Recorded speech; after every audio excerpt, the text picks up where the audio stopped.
In 1982, A Flock of Seagulls looked like the future of music. Iran was everywhere. MTV couldn't stop playing it. America couldn't get enough of them. And for a moment, it genuinely felt like they were about to become one of the most defining bands of the decade. But then something strange happened. Almost overnight, the music stopped being a story. The haircut became a story. Instead of being known as pioneers of electric pop, they became known as the band with the hair. Interviews started changing, TV appearances felt different, even critics stopped talking about the songs. And once that shift happened, they never recovered. Because A Flock of Seagulls weren't destroyed by a bad album. They were destroyed by the image that made them famous. When A Flock of Seagulls arrived in America in 1982, they weren't expected to become major stars. In the UK they already had a following, but in the United States they were still largely unknown outside the new wave circles. Everything changed the moment MTV picked up Iran So Far Away. At the time, MTV was new and desperate for visual striking artists. Bands that looked different had an advantage. A Flock of Seagulls looked unlike anything American audience had seen before. The sharp, futuristic styling, the synthesizers, the cold lighting in the video, and especially Mike Score's dramatic haircut immediately stood out. The channel began rotating the video heavily, sometimes multiple times a day, and that exposure mattered more than radio airplay in that early MTV era. Suddenly the band were everywhere. Iran climbed up the Billboard charts, reached the American top 10, and turned a relatively unknown Liverpool group into one of the defining faces of early MTV almost overnight. For many viewers, the video was the first introduction to electric pop from Britain. The look felt modern, unusual and slightly mysterious, exactly the kind of image the new channel wanted to represent. But the same thing that made the band unforgettable also started shaping how audiences understood them. Instead of being introduced as songwriters or innovators, they were introduced as a visual experience first. People remembered the hair before they remembered the music. Interviews began focusing on their appearance almost as much as their sound. Television appearances leaned into the image. Even journalists started describing them as futuristic personalities rather than a serious recording group. At the time, this didn't seem like a problem. The exposure was enormous, the single was successful, and the band suddenly had their global audience. Yet the foundation of their American success was already tied to something fragile. MTV had made them famous faster than radio ever could, but it had also quietly defined what people thought they were. At first, Mike Score's haircut helped A Flock of Seagulls stand out. In the early MTV era, image mattered. Artists who looked different were easier to remember, and the band's futuristic appearance made them instantly recognisable on television. It gave them an identity at the time when dozens of British synth-pop acts were trying to break into the American market. For a short period, the look worked exactly the way it was supposed to, but the attention didn't stay focused on the music for long. As the band appeared more in television programmes and magazine covers, journalists began asking about the haircut more than the songs. Interview segments that should have highlighted their songwriting instead turned into conversations about the style appearance. Gradually, the visual identity that helped launch their success started replacing the reason they were successful in the first place. American audiences especially began reacting differently from British listeners. In the UK, unusual fashion was already part of the new wave movement. In the United States, however, the hairstyle quickly became a punchline. Television hosts referenced it, critics mentioned it repeatedly in reviews. Instead of being seen as a modern or experimental, the image began to feel like exaggerated and difficult to take seriously. Once that shift happened, it changed how the band were introduced to new listeners. Rather than being presented as innovators working with synthesizers and atmospheric production, they were increasingly framed as a novelty act defined by appearance. Even people who had never heard this song before already knew that the band what they looked like. The visual identity had become stronger than the musical one. By the time the group returned with new material, the conversation around them was no longer about what they sounded like next. It was about what audiences could see past the image that made them famous. By the time A Flock of Seagulls released their next singles, the band were no longer starting from scratch. They had already had recognition in the United States, a top 10 hit, and a strong presence on MTV. In theory, this should have made the next phase of their careers much easier. Instead, it exposed a problem that was already forming. Space Age Love Song followed Iran and performed well on the American radio, eventually becoming the group's most respected tracks. It showed that the band were capable of writing atmospheric, melodic songs that went far beyond the futuristic image people associate with them. Critics responded positively, and listeners who paid attention to the music understood that there was more depth to the band than the appearance suggested. But recognition didn't shift. For much of the American audience, the group were still defined by the video that introduced to them. Even as new singles appeared, MTV continued to play Iran as their defining moment. That meant new listeners kept encountering the band through the same visual identity that had already shaped the public opinion. When Wish and I Had a Photograph of You arrived in 1983, the pattern repeated itself. The single would perform strongly in the UK and in Europe, and it became another signature track for the band. But in the United States, it struggled to match the impact of their debut hit. By that stage, expectations were already different.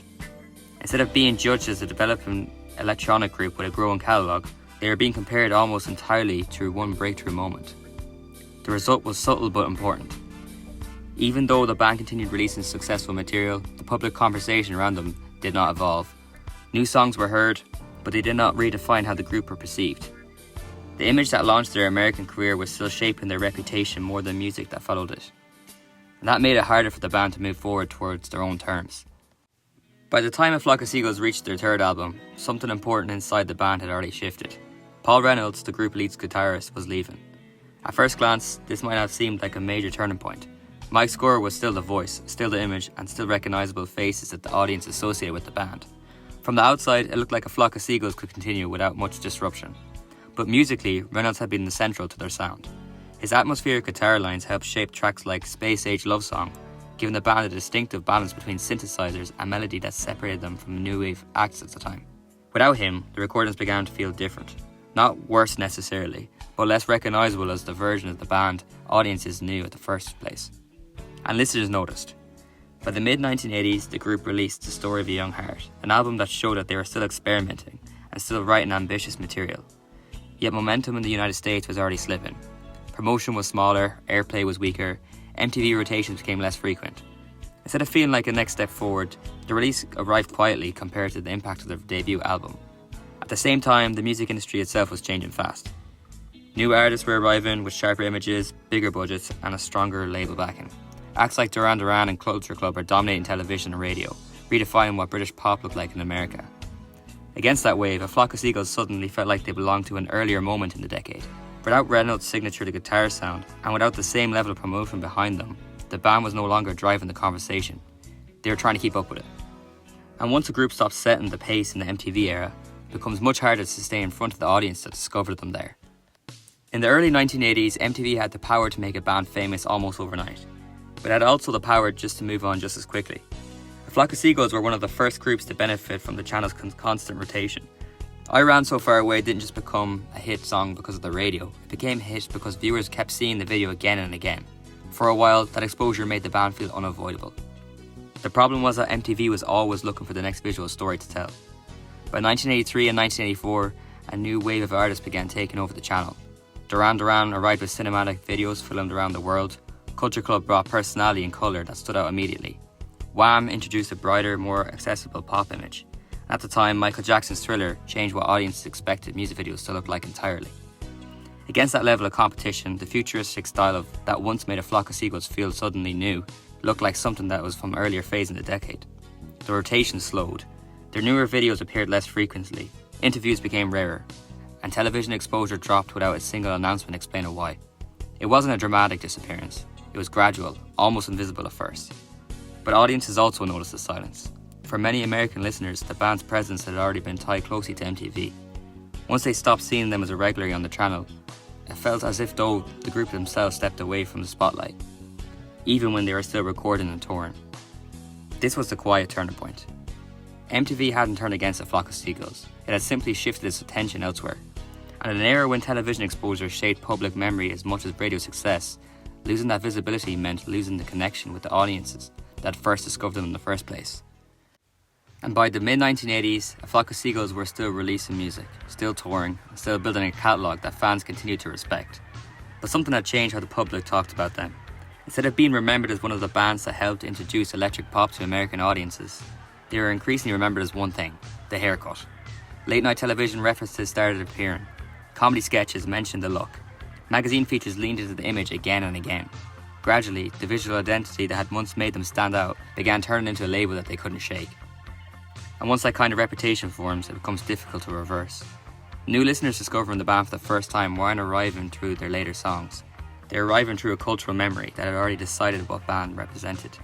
Even people who hadn't heard the Space Age Love Song or Wishing If I Had a Photograph of You already felt like they understood the group before pressing play. That's when a band stops controlling its own story and image. In the United States especially, A Flock of Seagulls slowly became the shorthand for early MTV success, rather than early MTV innovation. Their influence on synthesizer-driven pop was still there, but no longer the headline and the image that had taken its place. The frustrating part of the music was that it never disappeared. Iran continued playing on the radio. Later generations would rediscover their sound and recognise how modern it still felt. But the broader public conversation rarely caught up to the reassessment. Instead, the reputation stayed frozen in time. A Flock of Seagulls had lost their audience overnight. They haven't vanished because of what scandal or one failed album. What happened was quieter than that. They became remembered for how they looked instead of what they created. Even after their visibility faded in America, A Flock of Seagulls didn't actually stop. That's one of the biggest misconceptions about their story. From the outside, it looked like a band that vanished sometime in the mid-1980s, as if MTV era ended and they simply disappeared with it.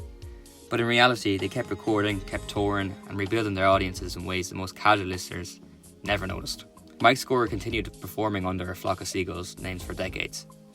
Throughout the late 1980s and early 1990s, the group remained active on the touring circuit, especially across Europe and North America.